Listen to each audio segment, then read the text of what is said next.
মরব তবুও যুদ্ধের ময়দান ছাড়ব না, পরিষ্কার জানিয়ে দিয়েছে ইরান। ওদিকে ভদ্রতার মুখোশ খুলে পড়ে গেছে যুক্তরাষ্ট্রের। যুদ্ধ থামানোর বদলে ইসরায়েলকে উস্কে দিচ্ছেন প্রেসিডেন্ট ডোনাল্ড ট্রাম্প, হুমকি দিচ্ছেন ইরানকে। প্রচ্ছন্ন হুমকি আসছে ফ্রান্স, জার্মানি, ব্রিটেন থেকেও। তাই শুধু ইসরায়েল নয়, ইরানকে আসলে লড়তে হচ্ছে প্রবল পরাক্রমশালী পশ্চিমা বিশ্বের বিরুদ্ধে। ঠিক এই যখন পরিস্থিতি, তখন আহত বাঘের মতো গর্জে উঠেছে ইরানের দুই বন্ধু রাশিয়া ও চীন।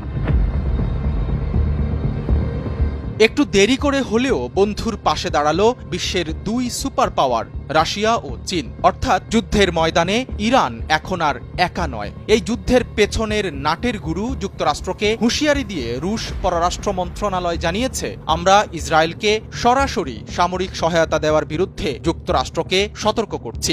এমনকি ইসরায়েলকে সাহায্য করার চিন্তা করলেও সেটাকে অপরাধ হিসেবে বিবেচনা করা হবে। সংবাদ মাধ্যম আল আরাবিয়ার এক প্রতিবেদনে এই তথ্য উঠে এসেছে।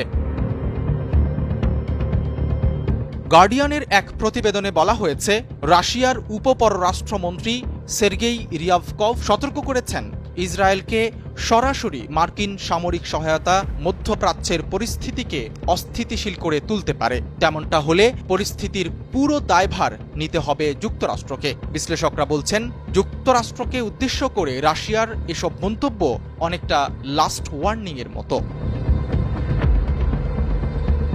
এদিকে ইরানের ওপর হামলাকে মোটেও সহজভাবে নিচ্ছে না চীন। দেশটির পররাষ্ট্র মন্ত্রণালয় স্পষ্টভাবে সেটি বিশ্বকে জানিয়ে দিয়েছে। প্রেসিডেন্ট শি জিনপিং যেন আরেক কাঠি সরেস।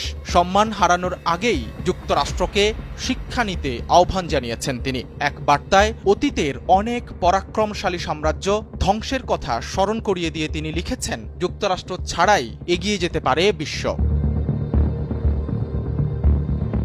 বিশ্লেষকরা বলছেন, যুক্তরাষ্ট্রকে বাদ দিয়ে বিশ্বকে ভাবার এই দুঃসাহস নিকট অতীতে কেউই দেখাতে পারেননি, যেটি করলেন শি জিনপিং।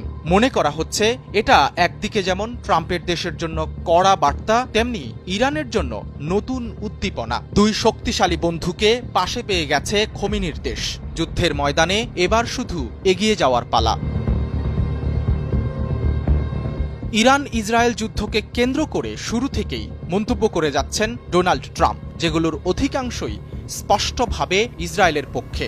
ট্রাম্প দাবি করেন, ইরানের আকাশে আমরা এখন পূর্ণ ও সম্পূর্ণ নিয়ন্ত্রণ অর্জন করেছি। মার্কিন বাহিনী এই সংঘাতে সরাসরি জড়িত না থেকেও তার বিবৃতিতে আমরা বলতে কাদের বুঝিয়েছেন তা নিয়ে বিশ্ব রাজনীতিতে তোলপাড় চলছে।